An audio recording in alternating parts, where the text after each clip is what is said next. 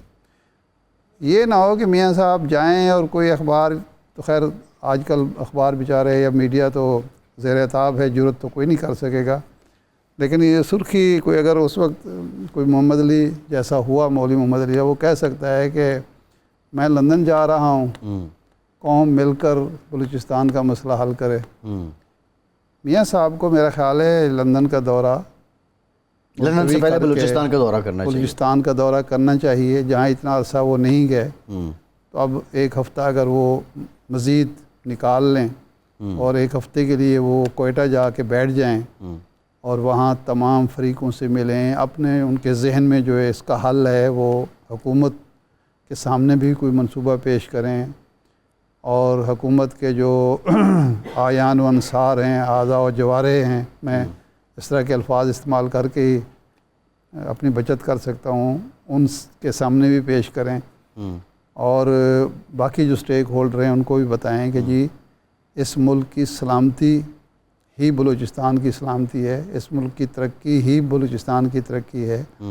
اور بلوچستان کے عوام اور پاکستان کے عوام ایک ہی رنگ نسل سے تعلق رکھتے ہیں اور وہ پاکستانی ہیں،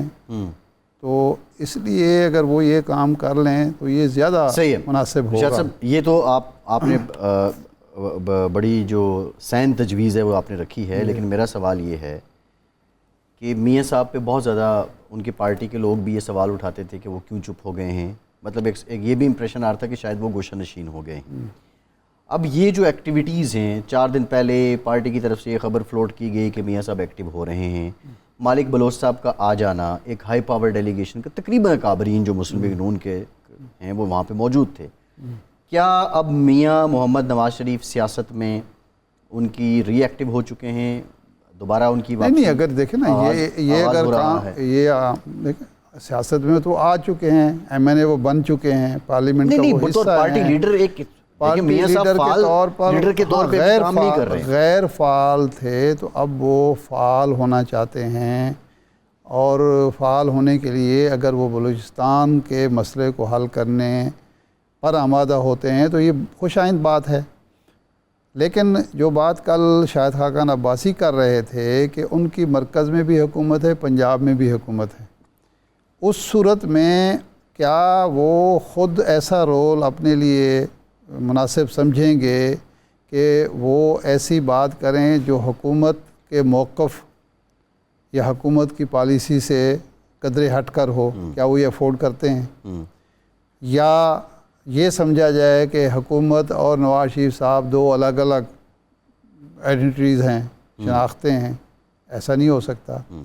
تو کیا مناسب یہ ہوگا کہ وہ بلوچستان جائیں اور وزیر اعظم کو بھی ساتھ لے جائیں، وزیر داخلہ کو بھی ساتھ لے جائیں، اور بھی جو لوگ متعلقہ ہیں ان کو بھی ساتھ لے جائیں، ان کو سب کو بٹھائیں، اپنی نگرانی میں بات چیت کا آغاز ہو، کوئی لائحہ عمل طے کیا جائے، اگر کوئی انہوں نے ڈیوٹی دینی ہے جناب مالک صاحب کو کہ کسی کے ساتھ مذاکرات کرنے ہیں، کسی اور کو، گورنر بھی تو مسلم لیگ کا ہے نا وہاں، وزیر اعلیٰ تو پیپلز پارٹی سے تعلق رکھتا ہے، پھر پیپلز پارٹی کی بھی اس سارے معاملے میں شرکت لازمی ہے کیونکہ وہاں ان کی حکومت ہے۔ یہ بھی تاثر نہیں ہونا چاہیے کہ بلوچستان حکومت سے بالا یا پیپلز پارٹی سے بالا مسلم لیگ کا لیڈر کچھ اور کچھ کرنا چاہ رہا ہے، کیونکہ دیکھیں نا پیپلز پارٹی اس کو ایک پولیٹیکل پوائنٹ سکورنگ کے طور پر بھی دیکھ سکتی ہے، اور جو ابھی پیپلز پارٹی کے معاملات ہیں وہ چل رہے ہیں وہ اتنے اچھے بھی نہیں۔ ارشاد صاحب آپ نے پیپلز پارٹی کا ذکر کر دیا، سینیٹر تاج حیدر صاحب انتقال کر گئے، گزشتہ شب یہ خبر آئی، سینئر پولیٹیشین بھی تھے، لکھاری بھی تھے،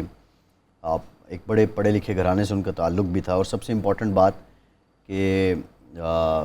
بائیں بازوں کے ان کے جو نظریات تھے اور پھر پیپلز پارٹی کے ساتھ ان کی جو وابستگی تھی وہ انہوں نے تا حیات نبھائی۔ وہ انتہائی نفیس آدمی تھے، بات چیت وہ بڑے سلیقے سے کرتے تھے، نستعلیق انداز میں کرتے تھے، کوئی اس میں یعنی وہ ایک لاجیکل بات کرتے تھے. اپنا نقطہ نظر جو ہے وہ شور مچا کے پیش کرنے کی بجائے وہ لاجک کے ساتھ پیش کرتے تھے. پوری اس میں دلیل ہوتی تھی, منطق ہوتی تھی. اختلاف آپ ان سے کر سکتے ہیں. اپنا نقطہ نظر جو ہے وہ جو ایک وزادارانہ انداز ہمارے معاشرے کا تھا اس کے مطابق وہ پیش کرتے تھے. نہ یہ کہ کسی کی نہ توہین کرتے تھے, نہ تذلیل کرتے تھے, نہ خام خواہ کسی کو وہ ہدف تنقید بناتے تھے. اگر کسی پر تنقید بھی کرتے تھے تو وہ ایسے انداز میں مروت کے ساتھ, لحاظ کے ساتھ, اور جو ایک ہمارے معاشرے کی وزاداری ہے اس کے ساتھ کرتے تھے کہ اگلا بندہ جو ہے اس کو خوشی ہوتی تھی وہ تنقید سن کے, نہ یہ کہ وہ پریشان ہو یا شرمندہ ہو. تو بہت خوبیاں تھیں, عمر بھی تھی ان کی. بہرحال یہ پیپلز پارٹی کے لیے بھی لاس ہے, اور ہمارے ہاں سیاست کا بھی لاس ہے. ہم سیاست میں ایسے لوگ اب کم ہی رہ گئے ہیں جو ایک دانشورانہ انداز کی سیاست جو ہے وہ اب تو ہمارے ہاں یہ سارے تھڑے باز, میں تو کہوں گا, لفظ کہوں گا, زبان دراز قسم کے اور جھگڑالو قسم کے لوگ جو ہیں وہ سیاست پر حاوی ہوتے چلے جا رہے ہیں. جو بات کرتے ہیں تو دوسرے کی تذلیل زیادہ ان کے مد نظر ہوتی ہے, قائل کرنا کم ہوتا ہے. تو بہرحال ان کا دم غنیمت تھا. خدا غریق رحمت کرے اور اللہ رب العزت ان کے درجات بلند کرے, مغفرت فرمائے. آمین ثم آمین. ایک بریک لیتے ہیں, بریک پر آتے ہیں. کچھ جو ٹرمپ کے فیصلے ہیں اس کے بعد امریکہ میں جو کچھ ہوا ہے, بالخصوص ان کی جو معیشت میں اور سٹاک مارکیٹ میں اور دنیا بھر کی سٹاک میں جو کچھ ہو رہا ہے, اس پر بات کریں گے. اور پاکستان سے متعلق جو ایشین ڈیولپمنٹ بینک کی رپورٹ ہے اس پر بھی بات کریں گے. ہمیں سابق وزیر خزانہ ڈاکٹر سلمان شاہ صاحب جوائن کریں گے. ہمارے ساتھ رہیے.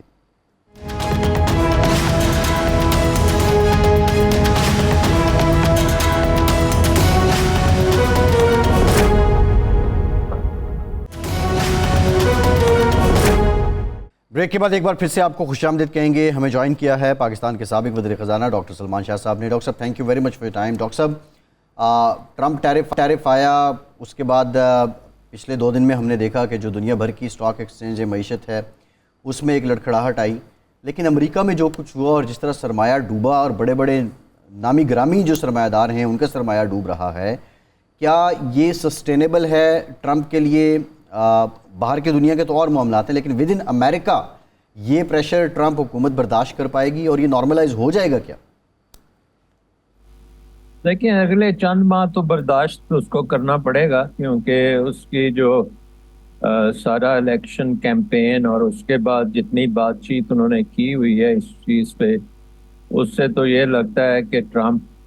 ڈٹ جائے گا اور زیادہ اس کو نقصان کو برداشت کرے گا ان دی ہوپ کہ کچھ چیزیں اس کی طرف ہونی شروع ہو جائیں.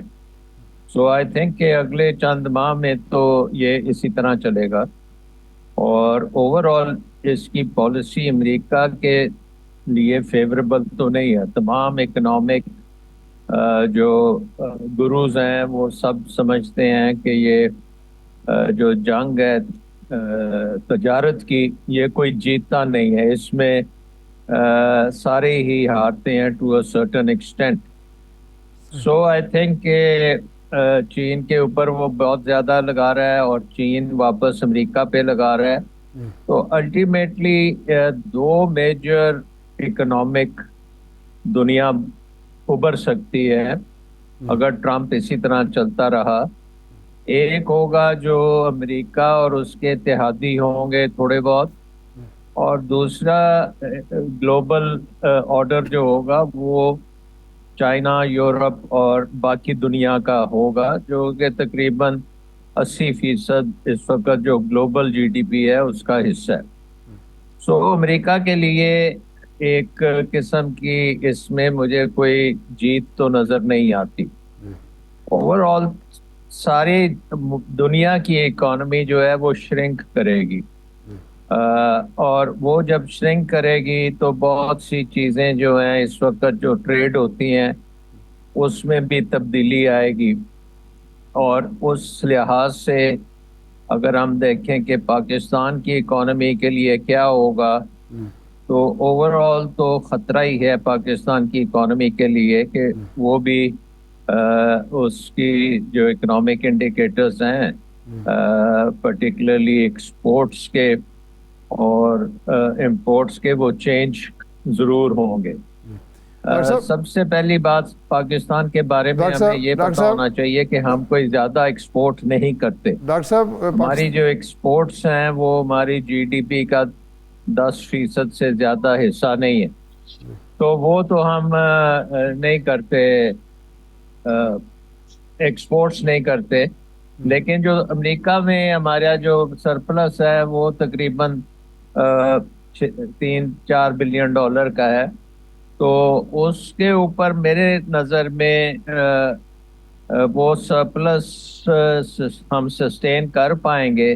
اس کی وجہ یہ ہے کہ باقی جو دنیا سے امپورٹ وہ کریں گے چیزیں, وہ جب مہنگی ہوں گی تو ہو سکتا ہے کہ پاکستان کی ایکسپورٹس میں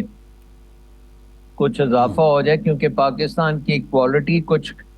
کم ہے اور پاکستان کی قیمت بہت کم. تو ایک سبسٹیٹیوشن افیکٹ ہوتا ہے کہ ایک ہائر کوالٹی پروڈکٹ اس سے آپ ایک لو کوالٹی پروڈکٹ پہ چلے جاتے ہیں. یہ اس طرح سے ہے جیسے اگر آپ جاپانی گاڑی ٹویوٹا خرید رہے ہیں تو وہ قیمت اگر بڑھ جائے گی تو ٹویوٹا کے بجائے اب آپ کورین گاڑی خرید لیں یا چائنیز گاڑی خرید لیں,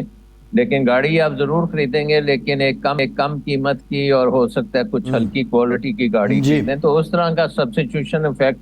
پاکستان کے فیور میں آ سکتا ہے. جی ڈاکٹر صاحب, امپورٹ کے جہاں تک تعلق ہے, ڈاکٹر صاحب قطع کلامی معاف, یہ پاکستان کی طرف آتے ہیں تھوڑا سا. امریکہ کی جو بات آپ نے فرمائی کہ چین جو ہے, یورپ اور چین, یہ کیا یورپ امریکہ سے بات چیت نہیں کرے گا اور چین کے نقش قدم پر چلے گا, وہ بھی ٹیکس لگائے گا؟ کیونکہ کینیڈا نے اعلان کیا لیکن ابھی تک اس نے کوئی ٹیکس ویکس لگایا نہیں ہے, وہ مذاکرات کر رہے ہیں, اور یورپی یونین نے بھی کہا ہے کہ جی ہم بھی مذاکرات کریں گے. تو کیا یہ ایک نیا بلاک تشکیل پا سکتا ہے, یا چین اکیلا رہ جائے گا, یا اس کے ساتھ صرف زیادہ سے زیادہ تائیوان اور ویتنام اور یہ ملک رہیں گے, اور یورپ بالآخر مذاکرات کر کے امریکہ کے ساتھ ہی کھڑا ہوگا؟ آئی تھنک یورپ نے مجھے لگتا ہے کہ وہ ڈیسائیڈ کر لیا ہے کہ وہ اب امریکہ سے انڈیپینڈنٹ اپنی اکانومی کو بھی کریں گے اور اپنے دفاع کو بھی کریں گے. اچھا. اور وہ جو نیٹو کے اوپر ان کا انحصار ہے وہ اس کو ذرا کم کریں گے اور اپنے ڈیفنس کے اخراجات وہ خاصے حد تک بڑھائیں گے تاکہ امریکہ کے اوپر انہیں ڈیپینڈ نہ کرنا پڑے. دوسری چیز یہ ہے کہ جہاں امریکہ کے ساتھ وہ تجارت کو کنٹینیو کرنے کی ضرور کوشش کریں گے, لیکن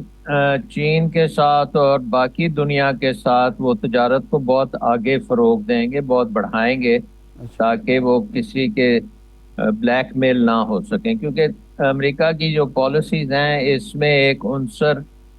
اگریسو عنصر ہے, ایک بلیک میل ہے, جو کوئی خود مختار ملک کے لیے وہ اس کو ایکسیپٹ کرنا بڑا مشکل ہے. سو آئی تھنک جو اس کا بائی پروڈکٹ ہوگا وہ یورپ اور چین کے درمیان اچھے ڈپلومیٹک تعلقات بھی ہوں گے. ان کا زمینی راستہ بھی اب چائنا نے پکا کر دیا ہے, اور چائنا کی ٹریڈ جو ہے یورپ سے وہ بڑی اچھی ہے. اور چائنا, ہمیں بھولنا نہیں چاہیے کہ چائنا کی اپنی مارکیٹ بہت بڑی ہے. ڈاکٹر صاحب یہ سوال یہ ہے, الٹیمیٹلی امریکہ بھی چاہے گا کہ چائنا کی مارکیٹ میں سے وہ باہر نہ ہو, کیونکہ چائنا کی مارکیٹ نے تو امریکہ کی مارکیٹ سے بھی بڑا ہو جانا چاہیے. ڈاکٹر صاحب تو الٹیمیٹلی دنیا کی جو تجارت ہے وہ چین کے ارد گرد گھومے گی, اور یورپ بھی اس کا ایک بہت بڑا حصہ ہوگا. اور ایک گلوبل ساؤتھ کی جو ہم بات کرتے ہیں جیسے پاکستان ہے, افریقہ ہے, باقی مڈل ایسٹ وغیرہ ہیں, وہ بھی آئی تھنک چائنا کے طرف زیادہ ان کا رجحان ہوگا کیونکہ وہاں پہ ان کے انٹرسٹ بن رہے ہیں. ڈاکٹر صاحب پاکستان, جی کیا آپ سمجھتے ہیں کہ اس وقت یہ جو ٹرمپ نے گیمکس کھیلا ہے اس سے پہلے رشیا اور یوکرین کے بیچ ساری مفاہمت کر کے رشیا کو مینیج کر کے اس نے چائنا کو اکنامکلی ہٹ کرنے کی کوشش کی ہے, یا رشیا ابھی بھی اس کا ٹلڈ، اس کی تمام تر جو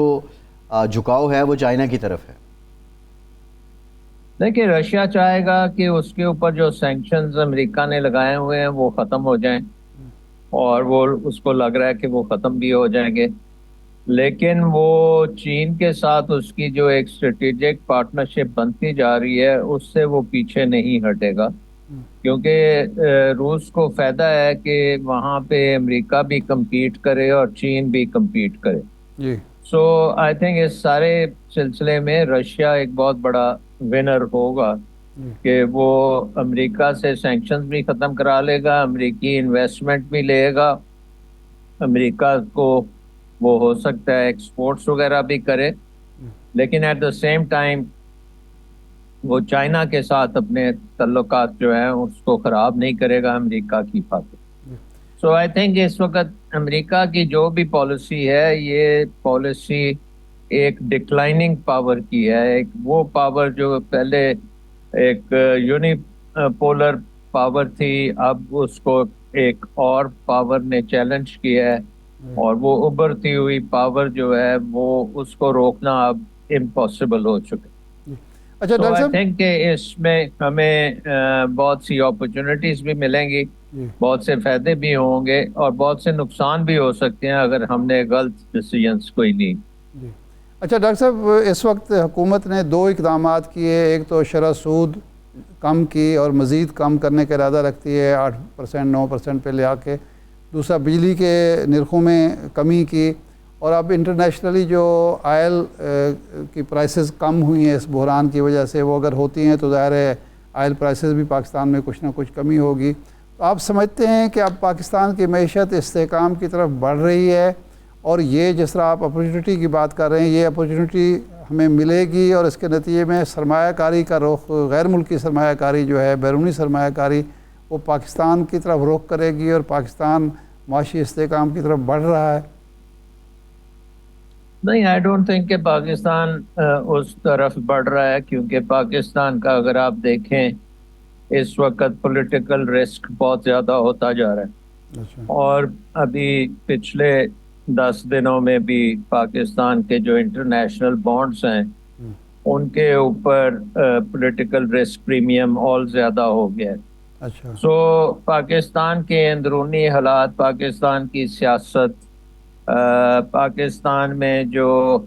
پولرائزیشن ہے وہ اس وقت سب سے بڑا خطرہ ہے پاکستان کے لیے. ڈاکٹر صاحب ٹائم ختم ہو گیا ہے، ڈاکٹر صاحب ٹائم ختم ہو گیا، سوری کو انٹرپٹ کرنا پڑا، قطع کلامی کی معافی. ارشاد صاحب ٹائم ختم ہو گیا، بہت شکریہ آپ کا، آج کے پروگرام سے اتنا اجازت دیجیے.